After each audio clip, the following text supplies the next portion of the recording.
Here we go. Chapter 26, The Weapon. Morning came. Dune got up. He had to be ready for anything. So he rolled up his blankets and made a pack for all his clothes, everything he had. His father and the others did the same. Downstairs, out in the front of the hotel, the people of Ember were gathering and swarming about, loud and distressed and confused. Tick roamed among them, urging courage, inspiring to stand up for their rights, telling them the time had come for battle. His eyes flashed with a cold light.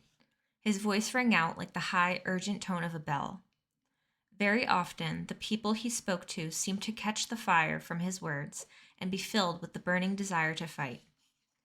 Over half the people of Ember joined with Tick to be warriors. Some of them had wrenched the towel racks from their bathroom walls. Others grabbed rocks or branches to use as weapons.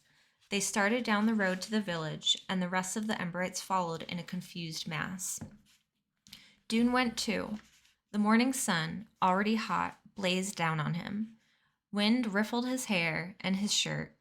His mind was in turmoil, his heart thudding like a fist in his chest. Tick and his warriors, carrying their towel racks, their sink pipes, their shards of glass, strode along roaring their battle cry, "We will not go! We will not go!" More and more people picked up the chant as they came into the streets of the village, and at doors and windows faces appeared, shocked faces, and people still in their nightgowns.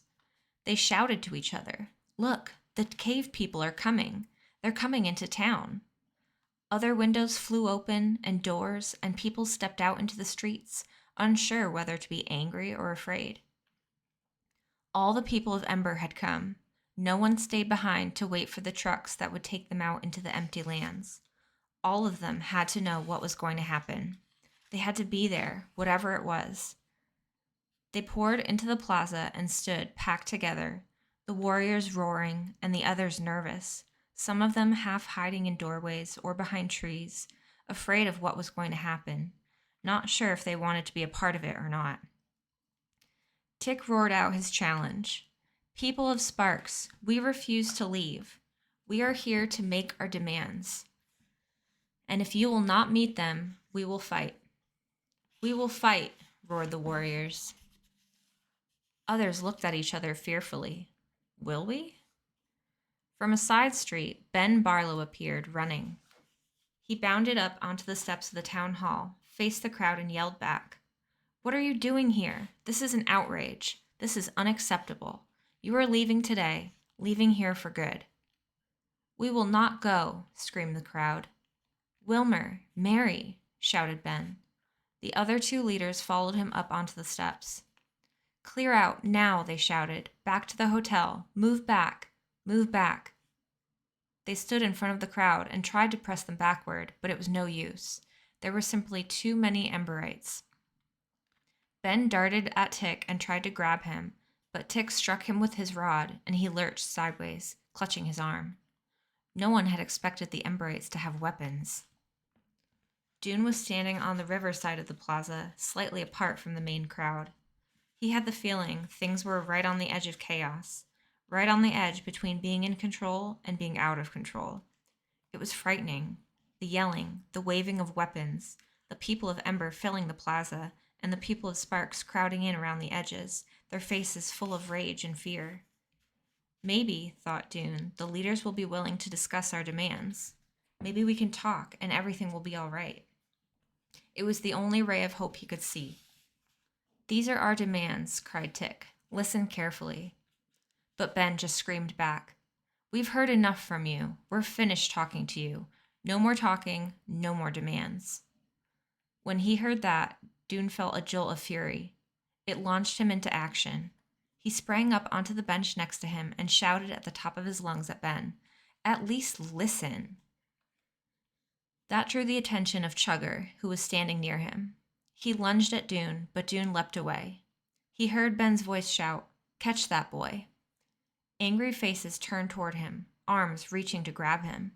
He ducked and swerved and wove his way along the edge of the crowd, and as soon as he was in the clear, he ran. But he didn't go far. He had to stay close to the plaza. He had to know what was going to happen. He ran up the river road and darted behind the town hall, where a few garbage barrels stood by the back door. He paused for a moment. Was anyone following him? From the plaza came a roar and then a voice shouting. What was happening? Dune had to know. He pushed against the town hall's back door. It opened easily and he slipped inside. A hallway led toward the front of the building. On his right was a flight of stairs. Surely, he thought, no one was in here. They were all outside, dealing with the army of Emberites. He ran up the stairs, and at the top, he found himself in the tower room. It was a square room with windows on all sides. A table stood in the middle, with straight-backed chairs around it. Down below was the plaza, swarming with people. The noise was like the roar of water. Tick was at the front of the crowd. Dune could see the top of his head, like a shiny black stone, and his steel rod glinting in the sun. Straight below were the steps of the town hall and the tops of the heads of the 3 leaders. To his right, the windows were partially blocked by the branches of the great pine tree that stood next to the town hall. When he looked out the windows toward the rear of the building, he saw the town hall roof below. This was perfect. He could see what was going to happen. He could hear, too, because the windows were open. And he realized if he stayed here, he wouldn't have to decide whether he was going to fight or not. This seemed a bit like cheating, but it was a relief, too. The thought of taking part in a bloody brawl had filled him with dread. Standing to the side of the front window, Dune looked down. Right below him was Ben Barlow. He could see the wiry gray hair on the top of his head, and his hands waving furiously in the air. Mary Waters and Wilmer Dent had stepped up behind Ben. Mary tried to take him by the arm, but he shook her off. He made his hands into a megaphone with his mouth. We will not be threatened, he shouted. We are in charge of this town. It is our place. We built it. We own it. He yelled so loudly that his voice rasped and cracked.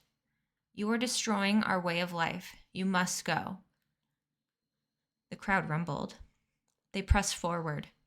Clouds came over the sun, and a vast shadow swept across the plaza. You may try to make us leave, shouted Tick, but we are here to stay. The air seemed to quiver with rage. Or was it just the wind? Everything was moving. The clouds raced overhead. The branches of the trees thrashed. The Emberites raised their motley weapons. Up on the roof of the tower, the flag of sparks whipped and snapped on its pole. Dune could hear it, though he could not see it. He felt the wind whirling through his mind as well. His father's words came back to him. When the fight is over, what do we have? A place destroyed. People who hate each other. Standing above it all in the tower, he had the strange feeling of being separate, belonging neither to one side of the fight nor the other. Whose side was he on? Not on Ben's, certainly, but not on Tick's either, with his warriors calling out threats, eager for a fight. Ben held up his hand and shouted again. We warned you, and we're ready for you. His voice was hoarse. I'll give you one last chance. Will you leave or not? With his head thrust forward and his hands tightened into fist, he waited for an answer. No, screamed Tick. His army bellowed it out with him. No, never. No, no. Ben dashed to the door of the town hall. Wilmer went with him, and together they darted inside. Dune froze, afraid they might climb up to the tower, but they came out onto the steps again right away, pulling a thing of black metal that ran on wheels. For a moment, the clamor of the crowd ceased as they craned their necks, trying to see over each other's heads. Dune had a good view from where he stood, but still he had no idea what the thing was. He knew it must be the weapon, but it looked almost like a great black insect. It stood on black iron legs. It had a complicated black iron body, nearly as long as a truck, studded with hooks and boxes and points. A narrow scarf of ridged metal hung across it. It was ugly, Dune thought, like the skeleton of a monster. Ben turned the thing so that it pointed out over the crowd. He stood behind it, his feet planted wide apart. This is your last chance, he shouted at the crowd. Disperse or take the consequences. Mary Waters dashed toward him. No, Ben, she cried. We can't do this. Ben pushed her away. We agreed, he cried. Stand back, Mary. Now the crowd in the plaza sensed danger and began to push backward. Tit cried, Stand your ground! But June saw him take a step back too. Ben squatted at the rear end of the weapon. Leave now and take your gang of hoodlums with you, he shouted, or I fire. Fire, thought June. What does he mean? It was clear that Tit didn't know either. You have one weapon, he shouted, but we have many. And he raised the rod in his hand, and behind him his warriors did the same. Ben gave a furious shout. He was crouched over the weapon. June saw his back bent and his arm jerking at the machine. Nothing happened. His arm jerked again harder, and at the same time Mary rushed forward. She aimed a powerful kick at the nose of the weapon, bumping it upward, and the weapon, in a harsh machine voice, began to chatter. It went, turning its snout back and forth. People in the crowd began to scream. June couldn't see at first what the weapon was doing. What was the point of its loud, furious shuddering? The noise was horrible, but the weapon was staying in one place, not flying out into the crowd. Was it shooting something out of its... Yes. Across the plaza, over the heads of the people, June saw a line of holes punched into a wall, splintering a window. But the weapon suddenly stopped its chattering. June looked down and saw Ben give it a furious shake, and shake it again, pounding on its nose to aim it lower as the crowd yelled in panic and scrambled backward, and Mary shouted and tried to rush forward toward Ben, but Wilmer grabbed her arm. And then the weapon exploded. No chattering this time, just a spurt of fire that shot from the weapon's rear end, knocked Ben flat on his back, and toppled the weapon forward so that it stood on its nose. This made the fire shoot straight upward, a column of bright orange, scattering sparks and reaching toward the branch of the pine tree that hung over the town hall steps. From his place in the tower, June watched, horrified. Where was his father in that frenzied crowd? Where was Lena? Below him, the pine tree was on fire. The building would be on fire too in a minute, because the tree stood right up against it. Smoke was already curling in through the windows. He had to get out. And that was when he heard a scream. Not from the plaza below, but from somewhere above him. A bird? An animal in the pine tree? A second later, an echoing scream arose from the crowd. June heard someone cry, "The tree! Up in the tree! Someone's there!" June was at the door, ready to flee down the stairs, but he heard the scream again, and it sounded close. He darted back into the tower room and ran to the window that faced the tree. The lower branches of the pine tree were a mass of flame. He could hear the rush and roar as the fire raced among the dry needles. When he turned his gaze upward, he saw what the screaming was about. A boy was clinging to a branch a little higher up than the tower roof, hugging the trunk of the tree and screaming in terror as the fire swept upward. Kenny, June thought. Was it? He couldn't tell for sure, but he knew he couldn't leave him there. Maybe somehow he could get him in through the window. He opened it as far as he could. It was the kind of window that swung outward on hinges, and then he grabbed one of the chairs from around the table. Holding it by its back, he thrust it out the window as far as he could. "Climb down," he shouted to the boy in the tree. "Climb down, quick!" The boy saw him, and with a start, June realized who it was. It wasn't Kenny at all. It was Torin, the one who had started so much trouble, the one who had pointed a lying finger at June. For one furious second, June felt the urge to leave Torin to his fate and get himself out of the tower as fast as he could. But he pushed that thought away and shouted louder, "Hurry, get down here!" Torin clambered down through the branches, down toward the flames beneath him. When he was opposite the tower window, he was still too far away to reach the legs of the chair. He edged out along the branch, but it was a slender branch and bent under his weight. "Jump," June yelled. "Jump! And catch the chair legs, I'll pull you in." Torin crawled backward to where the branch was sturdier. He stood up, then he froze. He stood clutching the tree trunk, staring down at the flames, his mouth a dark O. "Jump!" screamed June again. Smoke was pouring into the tower room now. "Hurry! You can do it!" A gust of wind, the flames leapt. Now the branches just below Torrance' feet were blazing, and suddenly he made up his mind. Dune could see the moment of decision in his face. He clamped his lips tight. He fastened his gaze to the chair dangling out the window, and then he pushed himself away from the trunk with his hands and flung himself toward the tower. His hands caught the rung between the chair and legs, and Dune's whole body was yanked forward. He almost lost his grip on the chair, but not quite. "Hang on," he yelled. With all his strength, he hauled the chair upward, and when Torrance' hands were within reach, he grabbed one of them, and then both of them, letting the chair topple back into the room. One last heave, and Torrance was in the tower room, shaking so violently he could hardly stand. "Now," said Dune, "let's go." He headed for the door. Over the sill of the window Torrance had just come through crept a row of flames like sharp orange claws. End of chapter 26. This is getting real good now. Hello, Misty. Welcome in. Happy Monday. How are you doing? I hope you enjoyed chapter 26. Thank you for the claps. All the drama.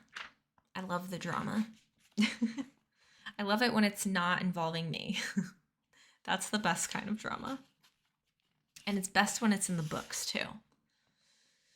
Thank you for giving me reason to clap. I hope you're enjoying. Let's move on to chapter 27, Firefight. It might be Firefight. It's in cursive, so I don't know. Lena was on the side of the plaza farthest from the river when Tick called out his demands, and Dune yelled, "At least listen." When she heard his voice, she tried to make her way toward him, but the crowd was so dense and turbulent that she couldn't get through. Tick's warriors were everywhere. The sun flashed off their steel rods and pipes and jagged pieces of glass. She was worming her way among the dozens of shoving and shouting people when Ben fired the weapon. She heard the sound, a chain of loud pops, and the people in front of her screamed and scrambled backward. Lena ducked and put her hands over her head. She stayed that way as people pressed past her and stumbled over her, and in a moment the popping noise stopped. Then there was a bang and more shouts, and when she dared to stand up and look, she saw that the pine tree was on fire.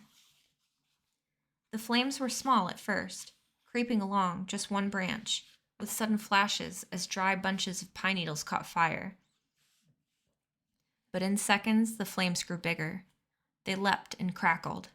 Black smoke rose in a pillar into the air. The crowd pressed backward, crashing against each other. The people of Ember, for whom fire was a rare and terrible danger, stared upward with their eyes wide and their mouths gaping. Some of them screamed. Some were too frightened to make a sound. Such a terror came over Lena that she couldn't move, except to stagger a few feet back along the crowd. Her eyes were fixed on the flames, the terrible orange hands, reaching up into the branches of the tree. A voice in her mind screamed, "Run! Run!" But she couldn't run. Her legs wouldn't work. It was all they could do just to hold her up. A voice cried out, "Someone's in the tree!" And Lena looked up through the smoke just long enough to see the upper branches thrashing and get a glimpse of something white moving among them. Then she was surrounded again by struggling people. She tripped over a piece of pipe rolling on the pavement and fell to her knees. When she managed to get to her feet again, the mass of people had pressed back behind her, and she found herself near the front of the crowd. On the steps of the town hall, she saw Ben lying motionless, sprawled on his back. Wilmer bent over him, and Mary Waters shouted, "Fire truck! Fire truck!" The fire had leapt from the pine tree to the town hall tower. Flames licked up its wall. That was when Lena heard a wild laugh from behind her. "Let it burn," someone cried. "Let it burn. It's their punishment. They deserve it." She recognized the voice. It was Tick. Others took up the cry. "Let it burn," they shouted, and a chorus of voices raised a harsh, triumphant cheer. The people of Ember were packed together at the far south end of the plaza now, as far from the town hall and the fire as they could get. A few ran into the streets to get away, but most of them waited to see what was going to happen. They stayed at a safe distance, hovering between terror and fascination, and watched as the flames streaked up the sides of the tower.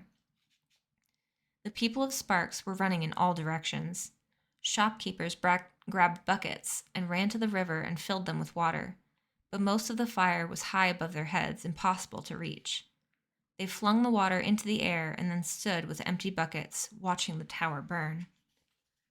The 2 fire trucks arrived, their drivers standing up and lashing the oxen to make them trot. Water sloshed from the big barrels on the trucks' beds. As soon as the trucks stopped, people jumped up onto them, grabbed buckets, and began dipping buckets in the water. "Fire line, fire line!" The cry went up, and the villagers, who must have practiced this many times, formed straggling lines stretching out to the fire from the truck at the edge of the plaza. Burning twigs broke from the pine tree and blew in the wind, and new fires started up here and there. The people in the fire lines flung water in all directions, but for the few flames each bucket of water doused, it seemed 10 new ones sprang up. Lena's heart was beating so hard it drowned out all her thoughts. She wanted to run, to get away from here, but something paralyzed her. Part of it was fear of the fire. Part of it was fear of something else. Fear of an idea that was trying to come to the surface of her mind. She didn't want to hear it. "Pay attention," a voice whispered to her. She tried to push it away. Faster and faster, the people in the truck dipped the buckets into the barrels, dipped, filled, and handed the buckets to those in the line, who passed them along from hand to hand. The last person in line, the one standing nearest the flames, flung the water, which hissed and steamed and put out a few flames. Tick and his warriors, along with the rest of the people of Ember, watched all of this as if it was a frightening but fascinating show. Tick and a few others cheered, but most people just gazed, goggle-eyed, as the flames blackened the town hall. When the wind blew sparks toward them, they shrieked and pressed back further. Lena scanned the crowd. Where was Dune? Where was Mrs. Murdo? She didn't see either of them. She could hardly see anything. Smoke filled the air. All she could see was a shadowy tumult of people. Only the flames were bright. The pine tree was a column of fire. Within it, Lena could see the tree's black skeleton. When a great branch broke off and fell, crashing onto the shrubbery below and setting it alight, a terrified clamor arose from the people of Ember, and now, instead of pressing backward, many of them turned and ran. Lena stayed where she was. She felt as if she were being gripped by 2 huge hands. One pulled her backward, away from the fire, back toward the streets of the town, through which she could run to safety. The other pulled her forward, into danger, urging her to do what she suddenly knew was right. It was the good thing. It was what she'd been waiting for. But she didn't want to do it. "I can't," she thought. "I don't want to. I'm too afraid. Someone else will do it. Not me. Not me. I can't." At that moment, the tower collapsed. Its walls crumpled, the roof caved in, and flames shot up from the hole. The flagpole came hurtling down like a spear. The blackened walls leaned and toppled. And then the fire was everywhere. Flaming branches and tufts of needles, blown by the wind, landed in the dry grass at the edge of the plaza, and in the trees by the river, and on the thatched roofs of the market stalls. "There!" cried the people in the bucket line, pointing. "There! And over there!" The lines twisted around, the buckets traveled faster and faster from hand to hand, and those at the front of the lines tossed the water this way and that, but there were too many fires and not enough people to keep up with them. "It's now," thought Lena. "I have to do it. I will do it." Quickly then, before she could change her mind, she ran. She ran with a hammering heart, with her head down and her hands in fists. She ran as if fighting a powerful wind, out across the plaza by herself, and when she reached the nearest bucket line, she pushed her way in. "Traitor!" shrieked a voice behind her. It was Tick's voice, that voice like a cutting blade. Lena heard it, but she paid no attention. "Traitor! Traitor!" Tick cried again, and his warriors echoed him. "Traitor!" they yelled. jumping backward when the sparks flew too close. Dune got out of the tower just in time. He'd had to almost throw Torin down the stairs and then take them 3 at a time himself. Torin ran off somewhere as soon as he went out the back door, but Dune dashed around to the plaza, staying close to the market stalls, enjoying the crush of emberites at the south end. Panting, he stared back at the ruin he had escaped from. The black spine of the pine tree, the smoldering boards of the town hall. He watched as the flames consumed the building and the tower collapsed. He saw the fire lines snaking among the scattered blazes, and he heard Tick's laugh ringing out over the clamor.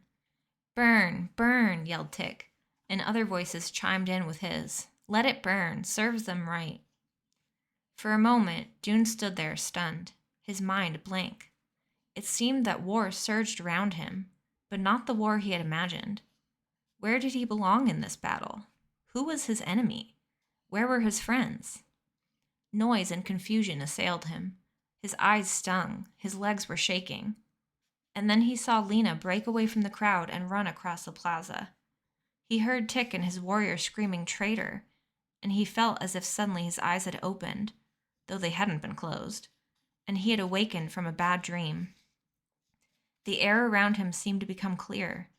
Strength returned to his legs. He edged between the people in front of him, burst out of the crowd, and ran the same direction as Lena, toward the fire lines. And seeing what Lena and Dune had done, others followed. Clary pushed through the crowd and ran forward, and Mrs. Murdo went after her, taking long, quick strides and holding up her skirts. Then came the Hoover sisters, and Dune's father, and fragile Miss Thorne, and 5 more people, and 3 more after that. They ran with their hands before their mouths or their arms over their heads, shielding themselves from smoke and falling embers, and they added themselves to the bucket brigade and began hauling water. More and more of the people of Ember followed. At last, the only ones not fighting the fire were Tick and a few of his men. Wearing half-stubborn, half-frightened expressions, they clustered at the far end of the plaza, shouting, "Traitors," now and then, with their useless weapons dangling from their hands. End of chapter 27. We only have 2 more chapters left. This is so exciting. Welcome in, Coco. Happy Monday. How are you doing? How's your Monday going? Welcome in, Puffy. Hello. Happy Monday. How's it going? Let me catch up with chat. Fire something. Yeah, I still don't know what it is. I bet if I looked in the beginning where they list all the chapters, I could figure it out. Okay, it was firefight. It was firefight. We figured it out. We figured it out. I keep hearing terror throughout these chapters and respond with a yes mentally. I know, there's a lot of terror going on. There's a lot of terror going on in this story. You're acting like your real name isn't Terror. Oh, it is. Just like, why does Colie keep addressing me mid-read?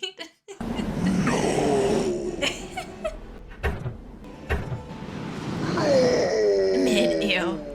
I'll have you know Mid is the best mainline ND game released since 2015. Was it the only one released since 2015? It's okay, no worries. It was like kind of perfectly timed between sentences. Oh my gosh. So it kind of worked. I forget that those alerts are even like triggers, and so they kind of just surprise me more than anything. iPuffy, Apple's latest product. Oh my god, I can't even read today. Car, hello, welcome in. Happy Monday. How are you doing? Words are a struggle today, apparently. But yes, we're finishing the book today. We have 2 more chapters and 1 last town meeting, and then the book is done. And we can, we'll be halfway through the series, because I do have the next book. It's only the 4th book that I don't have, which I'll have to get eventually. But I'm sure I can borrow it somehow.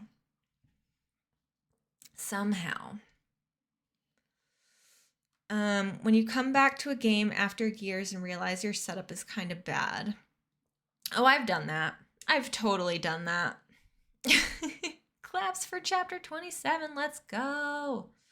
Pirate 101. I played since it released.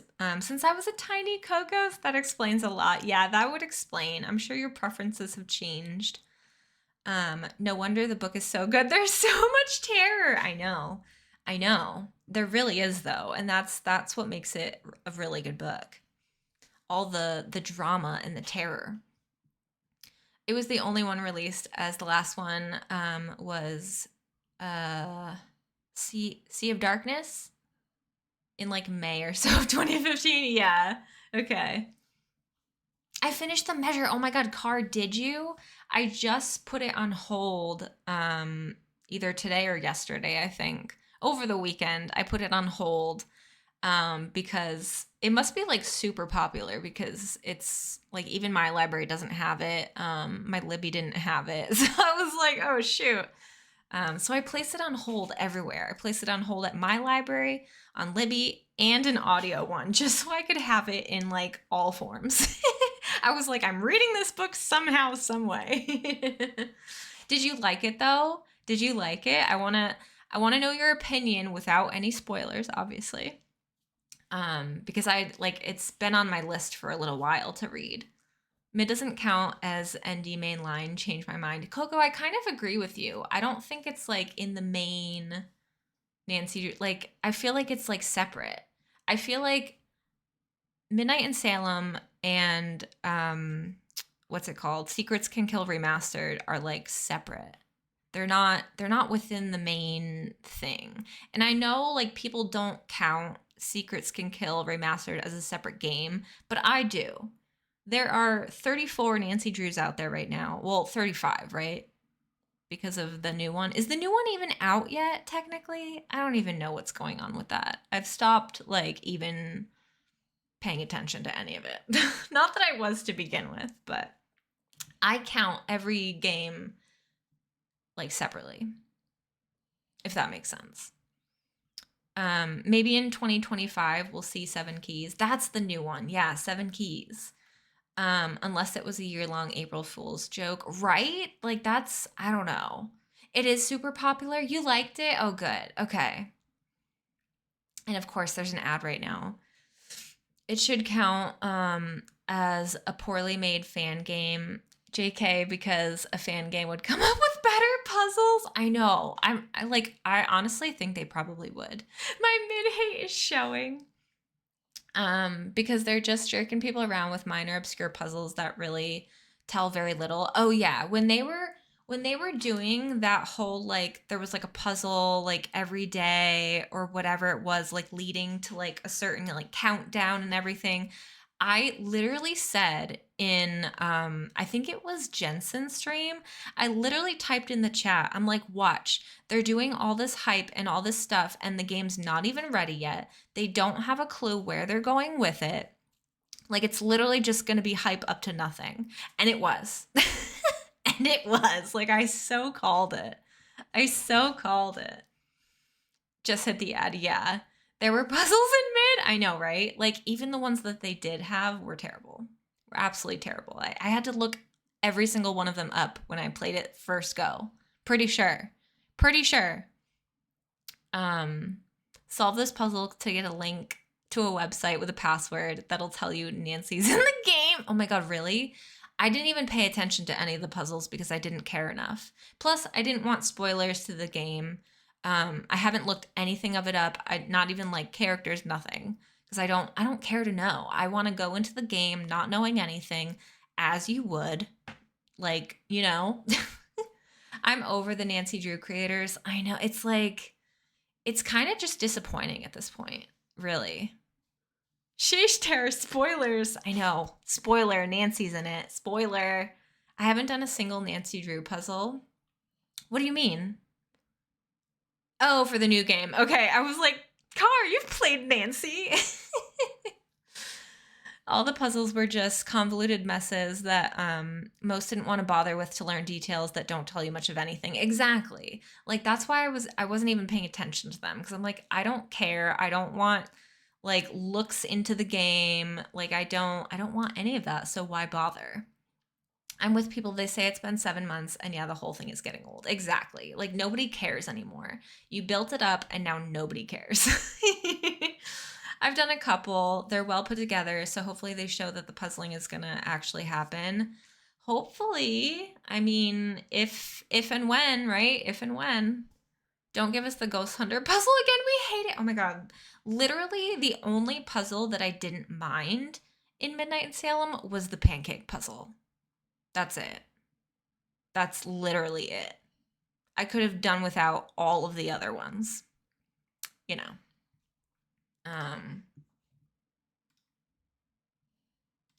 Okay, sorry. I was just looking at a notification. But yeah, so end of rant. End of mid-rant, right? Shall we get on with the book?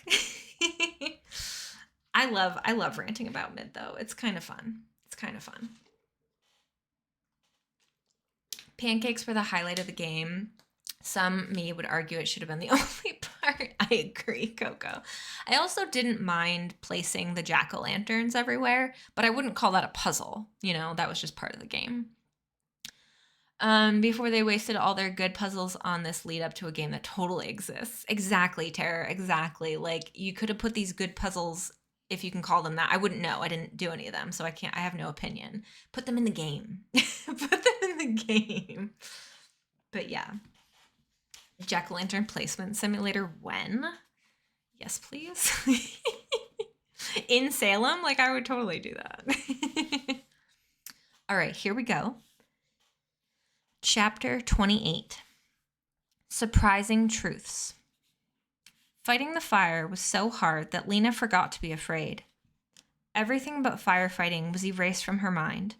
Her hands reached for the next bucket over and over and over. And when a warning cry arose, she would look up to see where the danger was and dart out of its way. The water in the barrels soon ran out, and the rear ends of the lines had to move back to scoop water directly from the river, which meant a longer distance for the buckets to travel. The lines snaked left and right, moving to follow the fires, which sprang up in the dry grass like a crop of terrible weeds. In the smoke-dimmed air, people looked like ghosts, swarming every which way, shouting at each other. Once Lena caught sight of Dune. He had jumped into the fountain and was bent over as if fishing with his hand for something at the bottom. He jumped out again, soaking wet, and in a moment the fountain began to overflow, and the water spread, running toward the flames in the grass at the plaza's edge.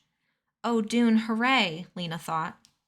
She saw Maddie, too, several times, appearing and disappearing in the swarm of firefighters, sometimes calling out instructions or warnings, sometimes just passing along buckets, her hair flying in the wind. It was the wind they fought against as much as the fire. It blew in unruly gusts, and the flames leaned and stretched before it, reaching for new things to burn. But there were twice as many people fighting the fire now, and before long the people began to win. The flames became flickers, put out with a shovel full of dirt or a splash from a bucket, and finally no trace of orange remained in sight. The plaza was a landscape of ashy puddles and smoldering black heaps, looking strangely open without the town hall and the pine tree. Then, for a few moments, people just stood and stared at each other. All of them had smoke-darkened faces and ash-dusted hair and damp, grimy clothes. The people of Ember were just as grubby as the people of Sparks. Everyone looked more or less the same. Lena went searching for Dune. She couldn't find him, but she did find Mrs. Murdo sitting on the ground at the north end of the plaza. Her bun had slid all the way off the top of her head and was hanging beneath one ear. Her skirt was dotted with burn holes. "Are you all right?" Lena asked her. "I believe so," Miss Murdo said. "And you?" "I'm fine," said Lena. "Yes, you are," said Miss Murdo, giving Lena a long look. "Very fine indeed." She held out an arm. "Help me up," she said, "and we'll go back to the doctor's house and get ourselves decent again." When the fire was out and all the firefighters were exhausted and wet and dirty, Dune discovered that his legs felt shaky again, and he went down through the village streets until he found a shady place under a tree where he could sit for a while. People trudged by him, heading for their homes, and the people of Ember passed too, going back to the hotel, which that morning they'd have thought they might be leaving forever. Dune didn't call out to anyone. He felt too tired even to talk. He just wanted to rest a minute before facing whatever was going to come next. But he hadn't been sitting there for very long before he saw Kenny coming up the road, and when Kenny spotted him, he came over and sat down. "I saw you," he said. "You pulled Torn in from the tree." Dune nodded. "I knew you were that kind of person," Kenny said. Bits of ash sprinkled his blonde hair, as if someone had shaken pepper on his head. "What kind?" said Dune. "The brave kind," Kenny said. "The good kind. Not like that other boy." "What other boy?" Kenny leaned back against the trunk of the tree and stretched out his legs. "The one who was yelling for people to fight. The one with the pale eyes." "Tick," said Dune. "Yes, I knew he wasn't a good one, ever since I saw him in the woods that day." "What day?" Dune said. "That day when he was out there with bags on his hands," Kenny said. Dune turned to stare at Kenny. "Bags? Why? What was he doing?" "Cutting vines," said Kenny. "What kind of vines?" Dune asked. His heart was starting to pound. "Well, I wasn't close to him, I'm not sure, but it was something he didn't want to touch, I guess, like poison oak." "Poison oak? Why would he cut poison oak vines?" "I heard what happened," said Kenny, "about the leaves on the hotel steps. They thought we did it, but I don't think so." Dune's thoughts were racing. He was remembering things. How Tick had an itchy patch on his arm days before the stuff appeared on the hotel steps. How he had led the cleanup but didn't participate himself. How he had smudges on his neck the morning that "Go back to your cave" was written on the hotel walls. How he stirred everyone up, fed their anger, by reminding them of those 2 attacks over and over again. And as his mind had been full of clouds but now was clear, he understood. Tick needed all that anger and outrage. The more upset people were, the more of them they would want to fight. And the more fighters there were, the more people for Tick to lead. Tick wanted power. He wanted glory. He wanted war, with himself in command. He had raised his army by attacking his own people. Dune was breathing fast. His hands were cold and shaky. He knew suddenly that this changed everything. It meant that the people of Sparks had not attacked the people of Ember after all. Their fears and suspicions had made them unkind and selfish, but, except for maybe the muddy words in the plaza, they had not attacked. And if there hadn't been the writing on the wall in the poison oak, there probably wouldn't have been the riot in the plaza. And if there hadn't been the riot, the town leaders might not have decided that the Emberites had to leave. Dune jumped to his feet. Startled, Kenny said, "What's the matter?" "You've told me something important," Dune said. He held out his hand and pulled Kenny up. I have to... What did he have to do? He had to talk to someone. He had to explain. "I have to get going," he said to Kenny, and he headed back up the road toward the village center again, thinking about whom he should talk to and what he should say. The doctor was standing out in front of her house with Poppy at her side when Lena and Miss Murdo arrived. Poppy came galloping toward them. "Weena," she yelled. I saw Fio. I saw Fio." "Are you hurt?" Dr. Hester asked. "Just tired," said Lena. "And dirty," said Miss Murdo. "Dirty, dirty," said Poppy, tugging at Lena's shirt and trotting along beside her. Torn was sitting on the sofa with his feet in a tub of water. "What happened to you?" asked Lena. "I got burns on my feet," Torn said. "On your feet? How did you do that?" "You didn't see?" said Mrs. Murdo. "See what?" So Mrs. Murdo told her. "I don't know why Dune was up in that tower to begin with," she said, "but it was a lucky thing for Torrin that he was." Lena raised her eyebrows at Torrin. "Dune told me what you said about him. Aren't you ashamed now that he saved your life?" Torrin didn't answer. He stared down at his feet. "You lied," Lena said. "You blamed Dune for something he didn't do." Torrin slumped down into the sofa pillows. "He didn't throw those tomatoes," said Lena. "He would never do such a thing. Why did you say he did?" "It was a mistake," said Torrin in a muffled voice. "Well, who did it then?" "Someone else." Who? Just someone. I'm not telling. You are telling something, though, said Lena. Maybe you won't tell who did it, but you have to tell Dune that, or you have to tell that Dune didn't. She shuffled through the clutter on the table and found a scrap of paper. Here, she said, handing it to Torn with a pencil. Write on here that you told a lie about Dune. Sign your name. Scowling, Torn wrote. He handed the note to Lena, who headed for the door. I'm going back to the village, she said, just for a little while. I'll be home by dinner time. After dinner that evening, Lena did a lot of talking. Mrs. Murdo and the doctor wanted to know what was out there in the empty lands, and how it was to be a roamer, and what the city was like. Maddie, sitting on the window seat with a cup of tea, put in a word now and then, but mainly she let Lena tell the story. Torrance sat on the couch with his feet stretched out. The doctor had wrapped them in rag bandages and pretended not to listen, but every now and then he couldn't help asking a question. Usually his questions had to do with Casper. I don't understand, he said, why you two came back and not Casper. He hadn't finished what he wanted to do, said Lena, his mission. What was his mission? Cried Torrin. You must have found out. We did find out, Lena said. She glanced uncertainly at Maddie. Your brother, said Maddie, is looking for something he will never find. When he realizes that, he will come home. But what is he looking for? Torrance said. He reared up on his elbows and glared at Maddie. He's looking for a treasure, said Maddie, but he doesn't recognize it even when it's right in front of him. Did he forget his glasses? Torrance said. No, but he has trouble seeing even with his glasses on. Lena didn't like Torrin any better than she ever had, but she did feel a little sorry for him. So she fetched glasses of honey water for him that evening, and she gave him the little red truck she'd found as a roamer. Poppy seemed to think all this was kind of a party for Torrin. She joined in by bringing him things to play with. Spoons, socks, potatoes.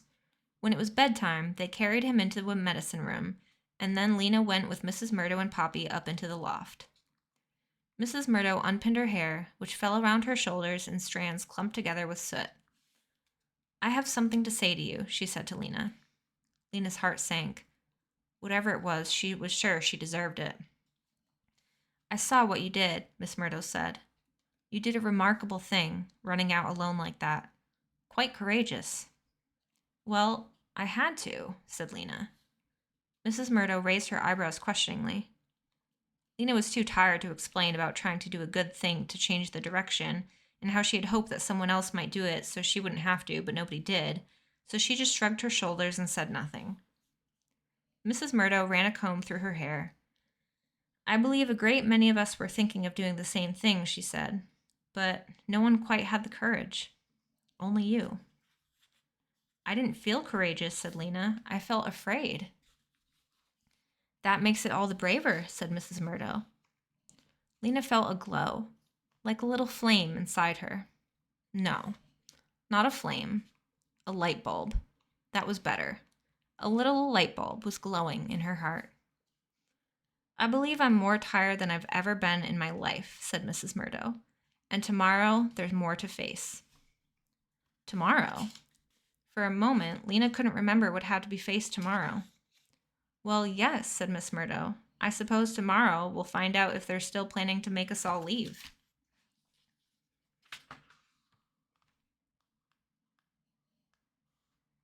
And that was the end of chapter 28. It didn't say so, but it is.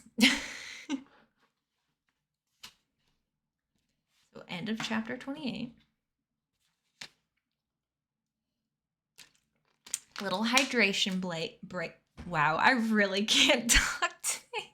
Why am I reading? Hydration break. There we go. This goes here. Whips a pumpkin into a dumpster. Currently defeating an enemy by throwing sardines at them. Heck yes.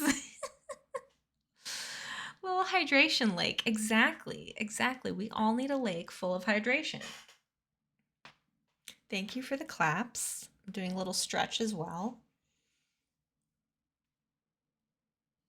All right, so we have, I think it's one more chapter, and one town meeting, I think. Maybe. I don't really know. But I feel like that's what we have left. So, if you're all ready, we have the 4th town meeting. That night, the wind cleaned the smoke from the air, and in the morning the sky was a brilliant blue, and the air felt tingly.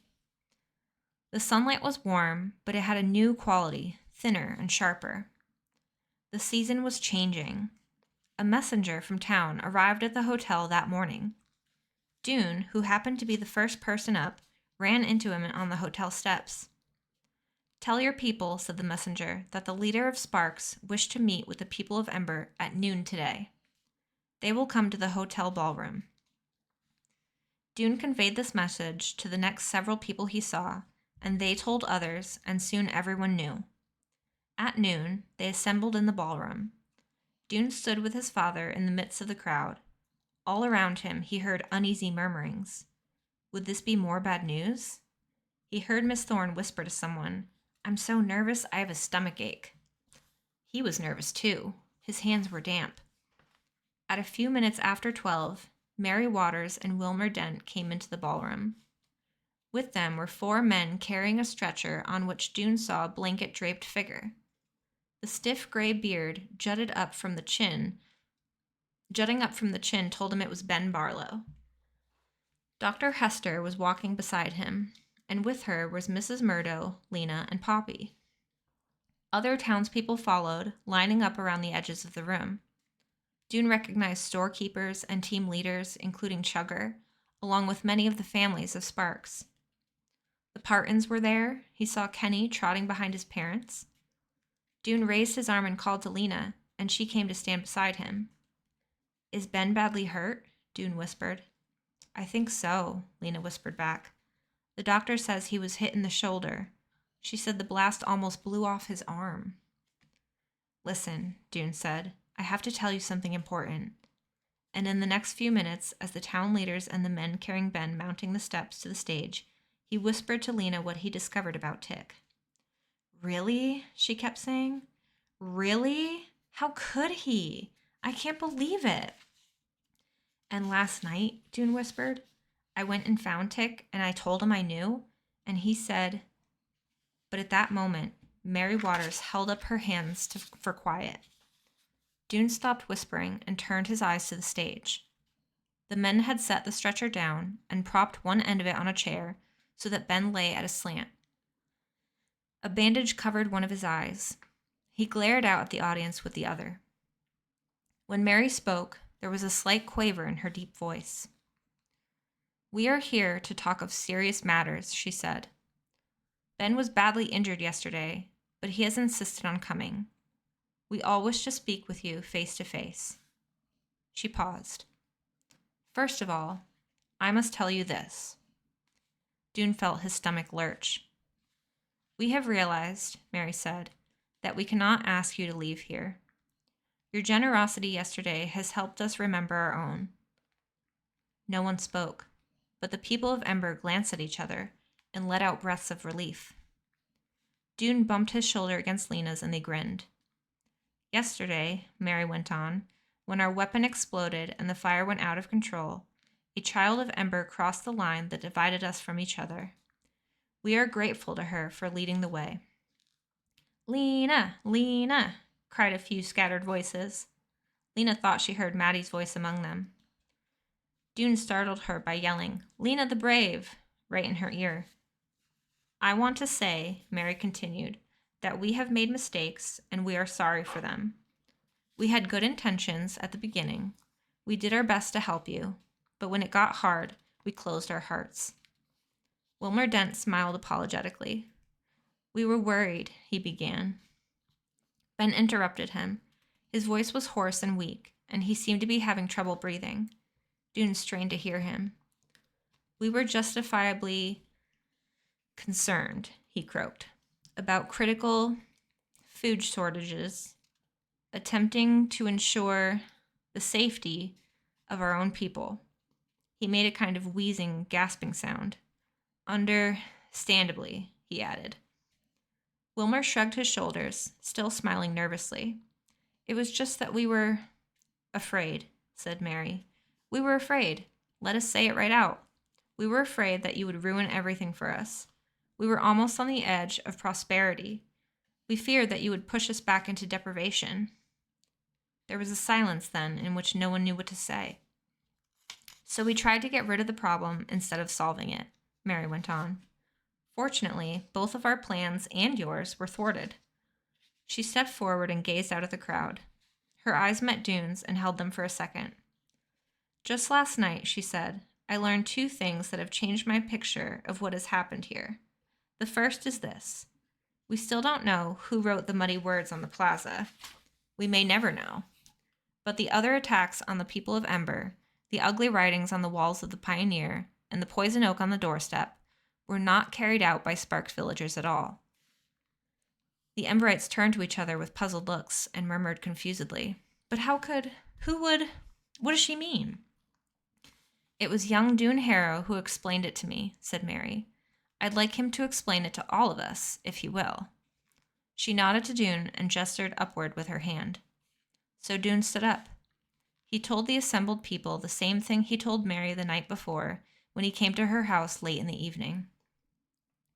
It can't be true, someone cried out. Dune thought it was Allie Bright, who had been Tick's right-hand man. It is true, Dune said. Tick told me himself last night. He said it was just good strategy. He said he knew there was going to be war, and he needed to raise a strong army. When people are attacked, he said, they get mad, and angry people are the best warriors. So he decided to make people angry. He told me he got a good idea for how to do it when he saw those muddy words in the plaza. At that, a roar swelled up and filled the ballroom. People shouted, Where is he? And twisted around to look for Tick. A few of them began barging through the audience trying to find him. Dune called out, Wait, listen. He isn't here. The commotion quieted down. People turned toward Dune.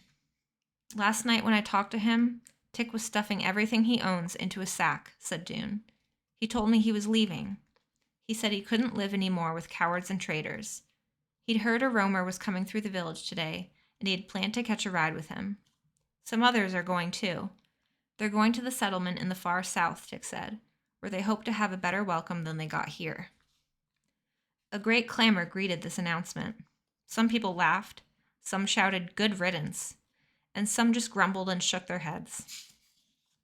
Finally, Mary raised her hands again and called, Please, quiet, I have more to say. People grew silent again and listened. I said that I had learned 2 things, she said. The second is this. The incident that set off this chain of violent events did not happen as we thought. It was not Dune Harrow who destroyed those crates of tomatoes.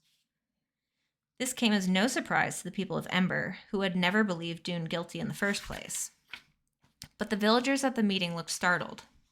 Dune saw Martha Parton flick her eyes toward him, her eyebrows flying upward, and he saw Ordney give him a quizzical look. Behind him, Kenny smiled a sunny smile. Torrin Crane has taken back the statement he made, Mary said. He did not, after all, see Dune Harrow throw those tomatoes. He still refuses to say who did throw them. We must make up our own minds about that. But I believe we can be sure that it was not a person from Ember.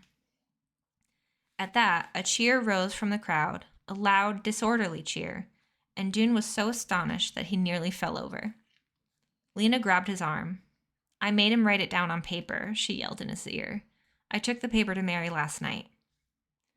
When the cheering subsided, Mary continued. We should take note, she said, of how easy it is to bring out the worst in us. The actions of a few troubled individuals fanned resentments into violence. Only an accident kept us from murdering each other. She turned around to face Ben, whose head was lolling sideways, his eyelids drooping. Ben has something to say now. Ben, are you able? The doctor, standing next to Ben, nudged his shoulder gently, and Ben opened his eyes. Can you make your statement, Ben? Asked Mary.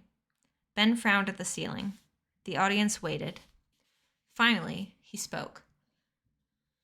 I have been told, he said, That Doone Harrow, he stopped, frowned again. I wish to thank a young man named Doone Harrow, he took a shaky breath, for rescuing foolish nephew. What? Thought Doone. What's he talking about? Ben scowled. He appeared to be gathering his strength. Foolish nephew, Torrin Crane, he rasped, in the pine tree, who could have been killed. Ben's voice sank to a whisper, and the audience strained to hear. By my foolish actions. Doone stood, stunned. Torrin was Ben's nephew? That was a surprise. But it was even more of a surprise to hear Ben almost apologizing for what he'd done. Lena was thumping Doone on the back. Someone behind him cried out, 3 cheers for Doone! And 3 cheers rang out in the ballroom. Doone just stood there, with what he thought was probably a silly smile on his face. Then Mary stepped forward and called for quiet again. Her voice grew steady and businesslike. Now, she said, we must look to our future. You will not get everything you want. Neither will we. All of us will suffer, perhaps even be in danger. There will be more mouths to feed, but more hands to do the work, too. And though we may have a shortage of food, we have no shortage of work. She paused. She smiled a little. Her eyes passed over the people in the room, and Doone felt her gaze almost like a reassuring touch. The main thing, she said, is this. We will refuse to be each other's enemies. We will renounce violence, which is so easy to start, but so hard to control. We will build a place where we can all live in peace. If we hold to that, everything is possible. Someone clapped. Doone turned around and saw his father, clapping with his hands held high in the air. There's much work to be worked out, Mary said. It won't be easy, but we'll talk about it together. She paused for a second, and a change came over her face, the beginning of a smile. One more thing, she said. We will no longer speak of the people of Sparks and the people of Ember. From now on, we are all the people of Sparks. A rustle swept through the crowd. Both Doone and Lena felt a pang of sorrow. To call themselves people of Sparks meant leaving behind the last trace of their old home, its name. The villagers, too, felt a pang. For them, it was a pang of fear. These were their people now? Could they really live peacefully together? But the sorrow and fear lasted only a few seconds. Everyone was tired of sorrow and fear. Whatever lay ahead, they thought, would probably be better. They were willing to try it. After that, they turned to the practical details. Actually, said Alma Hogan, the storehouse manager, there's a fair amount of food in the storehouse. It's just that we never like to use it all up. This year, we'll expect to use it all and hope we can replenish it next year. I'm afraid a great deal of it is pickles, though. By the end of winter, we may all be eating more pickles than anything else. Doone's father mentioned politely that the hotel residents would have to have decent houses sooner or later. Mary said that they would start building some of them now, out behind the meadow. The best of Sparks builders would be in charge, and they would teach the Emberites construction. The houses will be small, Mary said, and we'll be able to build only a few before the rains come. Most of you will have to spend the winter in the hotel. Clary stood up to announce that her garden was producing well. In addition to cucumbers, melons, and peppers, she had grown nearly 100 butternut squashes, which would keep well through the winter. That would help a little. The villagers looked at her curiously. Butternut squashes? They had never heard of them. I grew them from seeds. I brought them from Ember, Clary said. I brought all the seeds I had, all kinds. Next year, I'll be able to grow more. Mrs. Murdo said she had learned a great deal in her time with the doctor. She would like to be assistant doctor. It's clear that this community needs more than one, she said. I know something about plants, said Maddie, speaking up for the first time. I wish to be an assistant hotel gardener with Clary Lane. Edward Pocket said he demanded to be made official librarian. Mary looked surprised. We don't have a library, she said. Exactly right, said Edward. You have a disorderly heap of books. I have made great progress with them, however. I invite you to come by and see. Ben Barlow kept muttering dire warnings about crop failures and vitamin deficiencies and epidemics, but Mary said they would cope with those problems when and if they actually occurred. Little by little, people began to feel interested in how much this new arrangement was going to work. There were endless questions. What if there were arguments? How would they be settled? Would the Emberites go back to eating with their lunchtime families? Would they get enough for dinner and breakfast? What would happen when they needed things other than food, like shoes or soap or hats? The trouble is, said Mrs. Polster, we don't have anything. We can't trade for the goods at the market because we don't have anything you'd want. But Dune saw the solution to this right away. We do, he said. Mrs. Polster raised her eyebrows at him. She wasn't used to being contradicted. We have one thing that you need, said Dune. Matches. We still have a lot left. We could use them to trade with, at least for a while. 2 matches for a pair of shoes, say. People laughed and clapped. It was perfect. Ben said in his opinion a pair of shoes was worth at least 5 matches, but no one paid much attention. All of this has to be worked out, Mary said.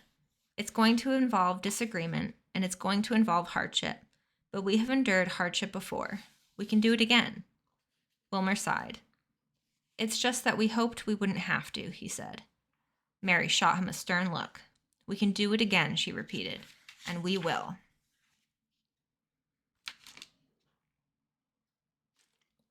Chapter 29.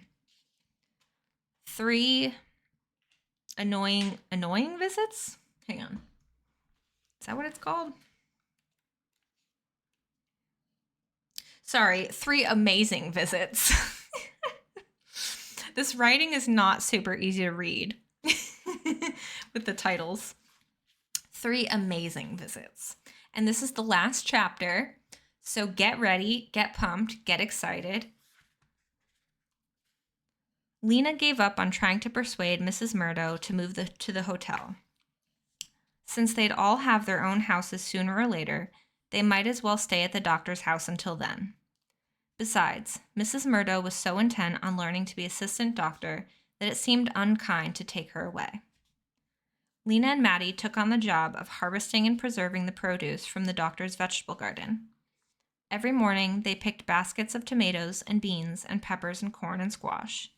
Every afternoon, they sliced tomatoes and laid them in the sun to dry. They took dried beans out of their pods and put them in jars. They cooked peppers and packed them in olive oil. They tied bunches of herbs in string and hung them up to dry. Poppy puttered around their feet, helping by sprinkling dry leaves here and there or banging spoons on pots. Even Torrin, whose feet were healing, often chose to hang around with Lena and Maddie. He said he knew how to make a garlic braid, so they gave him a basket of garlic and he made one. One afternoon, as she and Maddie were cutting green beans for dinner, Lena heard wheels crunching on the road outside. The next moment, she heard the whuffling of an ox, and then Torrin sprang up and limped as fast as he could to the front of the house. Uh-oh, thought Lena. Is it who I think it is? It was. There was Casper's battered truck, and there was Casper just climbing out of it. He looked grubby. His mustache drooped. Torrin ran toward him crying, "Casper, Casper!" And Casper smiled in a tired way. "Hey, brother," he said. He thumped Torrin's back a couple of times. Then he started toward the house. Lena and Maddie went out to meet him. When he saw them, he stopped and glared. "Deserters," he said. But he didn't seem to have the energy to berate them further. He trudged into the house and plunked down on the couch. Torrin plunked down beside him. "I've been waiting and waiting for you," Torrin said. "Why didn't you come back with them?" He flicked his hand toward Lena and Maddie. "I had important work to do," said Casper, which they didn't want to help with. "And what happened with your work?" asked Maddie, standing by the door. "Did you find what you wanted to find?" Casper didn't even look at her. He closed his eyes and slumped against the back of the couch. "My numbers," he said, "need readjusting. They were completely right except for one thing." "What thing was that?" asked Maddie. Wrong city, said Casper, still without opening his eyes. I have reworked the numbers. Tomorrow I head north. Maddie and Lena exchanged a look. Casper turned his head toward Maddie and squinted at her. I don't suppose you want to come, he said. No, thank you, said Maddie. I plan to stay here, where something with real potential is beginning. Torin tugged on Casper's arm. Did you bring me something this time? He asked. Casper opened his eyes. He looked at the ceiling for a while. Well, yes, he said, I did. What? Shrieked Torin. What is it? Can I have it now?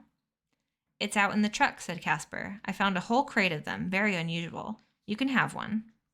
One what? Let's go get it. Torin darted to the door. Casper heaved himself up and they went outside. Lena watched as Casper rooted around in one of his crates. He came up with something she recognized with a start. She hadn't seen one for a long time. It was like seeing something that belonged to an old friend, now dead. What is it? Said Torin. A light bulb, said Casper. I found a case of 48 of them, all unused. But what does it do? Torin asked, peering into the light bulb as if he expected to see something alive in there. He tapped the glass with his fingernail. It gives light, said Casper, if you have electricity. But we don't have electricity. That's right, Casper said wearily, so you hold on to it in case someday we do. Torin went to the window seat and sat there, turning the bulb around in his hands. Lena watched him, thinking about Ember. People had figured it out once, she thought. They could figure it out again. A few days after Casper left, there was another visitor to the doctor's house. Lena was out in the courtyard at the time, cracking walnuts with a rock. She saw someone approaching the gate, a bent figure walking slowly and somehow crookedly. She stood up. The person seemed to be having trouble with the gate latch, so she went to help, and that was when she realized it was Ben Barlow. His injured arm was bandaged and strapped to his side, and the jacket he wore was draped over it with a sleeve hanging empty. That was why he looked lopsided.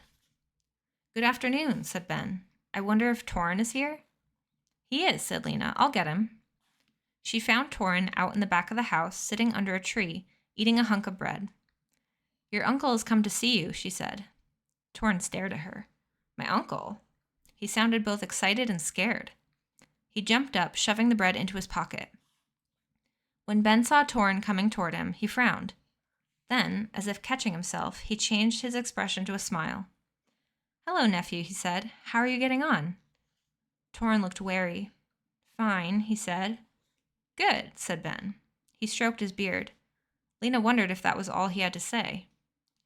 Torin filled the silence. Is your arm still attached to you? He said. Yes, said Ben. Just barely. He started to frown into the air again and then thought better of it. He sat down on a bench. Well, he said, I thought I'd just come and see you. I haven't seen you for a while. Years, said Torin. Well, yeah, busy life, you know, being a town leader. Many decisions to make, matters of right and wrong, and people to grapple with. Oh, said Torin. Lena could tell he was thinking the same thing she was. Why has he come? Sometimes one makes the right decision, said Ben. Sometimes not. I guess so, said Torin. Ben readjusted his bandaged arm. Lena saw that his beard was not as neatly trimmed as usual. Probably he had a hard time doing it with his left hand. She was pretty sure Ben didn't have a wife. She'd never heard mention of one. Well, said Ben, you were fortunate, weren't you, getting pulled out of that tree? Yes, said Torin. I'm forced to acknowledge, said Ben, that it was my fault, that fire. I guess so, said Torin. An accident, said Ben, but one that did not have to happen. Uh-huh, said Torin. Ben got to his feet with painful slowness. So, he said, enjoyable talking with you. No doubt we should get to know each other. You must come by for a visit sometime, though, of course, I'm rarely home. You're very busy, said Torin. That's right, said Ben. He made his way toward the gate with his limping step. As he went out, he waved over his shoulder with his good hand, but he didn't turn around. Slowly, he started back toward the village. That was an apology, Lena said to Torin when Ben was gone. He's sorry for doing what he did. I guess he's sorry for not being a good uncle, too. For not taking you to live with him. Live with him? Said Torin. He made a horrible face. Well, I thought you weren't happy living with Dr. Hester, Lena said. You never seem very happy. I am too happy, said Torin crossly. He sat down on the bench that Ben had just left and pulled the hunk of bread from his pocket. A few little birds were hopping nearby. Absently, Torin tossed them some crumbs. He seemed to be thinking. I like it here, he said to Lena, and he looked up at her with eyes all round as if he had just only discovered this himself. The next day, Dune came to the door of the doctor's house carrying a sack. Kenny was with him, standing slightly behind Dune and peering curiously past him into the room. I have to show you this, Dune said to Lena. I made it with the present you brought me. He's kind of a genius, Kenny said. He's already showed me. Dune set the sack on the window seat. It was only just after dinner time, but the days were shorter now, and the sun was nearly down. Dr. Hester had already lit 2 candles. She and Mrs. Murdo and Maddie were sitting at the table shelling lima beans. Poppy was sitting with them, tearing the bean pods into little pieces. All 4 came over to see what Dune had brought. Torin came too. He was actually more interested in showing Dune what he had than in seeing what was in the sack. I got a present from Casper, he said. Great, said Dune, but he wasn't really listening. Lena could see how excited he was about whatever he had in the sack. His eyes shone in the candlelight, and his hands fidgeted impatiently with the string around the sack's neck. When he got it untied, he reached into the sack and brought out a small device made of wood and metal. Some sort of machine, Lena thought. It had a coil of wire, and inside the coil she saw the magnet she'd given Dune. There was a handle that looked as if it would make something turn. Lena, not being much interested in machines, was a little disappointed. It was clear that Torin was disappointed too. Want to see my present from Casper? He said. In a minute, said Dune. Let me show you this first. What does it do? Lena asked. Is it some kind of can opener? Asked Mrs. Murdo. Or maybe it's a sort of mixer, said the doctor. Or a drill, said Maddie. Nope, said Dune happily, and Kenny, his face shining with the shared secret, whispered, Nope, too. You won't believe it, Dune went on, but it makes electricity. I found the directions for it in a book called Science Projects, but I couldn't try it out before because I didn't have a magnet. I didn't even know what a magnet was. But then you brought me one, Lena. And just the other day, I remembered about this project. He took the machine over to the table and set it down. What you do is, you turn this crank, and that turns the magnet, and that generates the electricity and runs it down these wires.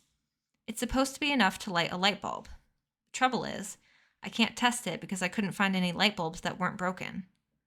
Torin started jumping up and down. He pounded on Dune's arm. My present from Casper! My present from Casper! He yelled. He bolted into the medicine room. What's the matter with... said Dune, but Lena broke in. Dune, she said, his present from Casper was a light bulb, unused. Torin came out of the medicine room, carrying the light bulb encased in both hands, walking now, fast but with stiff legs, being extremely careful. You won't break it, will you? He said to Dune. Your experiment won't blow it up, will it? Dune gazed at the light bulb as if it was the most wonderful thing he'd ever seen. Gingerly, he reached for it. I'll be very, very careful, he said.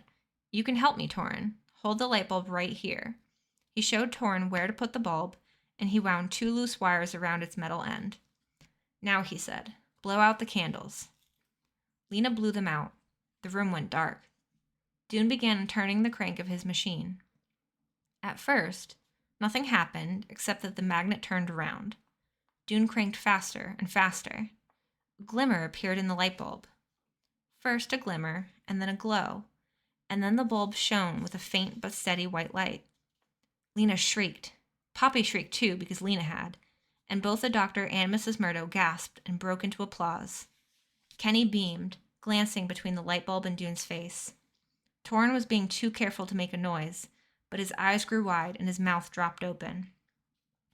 For almost 3 minutes, until his hand got tired, Dune turned the crank of his machine around and around. The doctor wagged her head in wonder. Mrs. Murdo turned her face away to hide her tears. and Torrin held on tight to the light bulb, even though it was getting very warm. Lena gazed at the light shining on everyone's faces. Full to the brim with hope and love and joy, she watched the little light bulb shining like a promise in the night. End of The People of Sparks.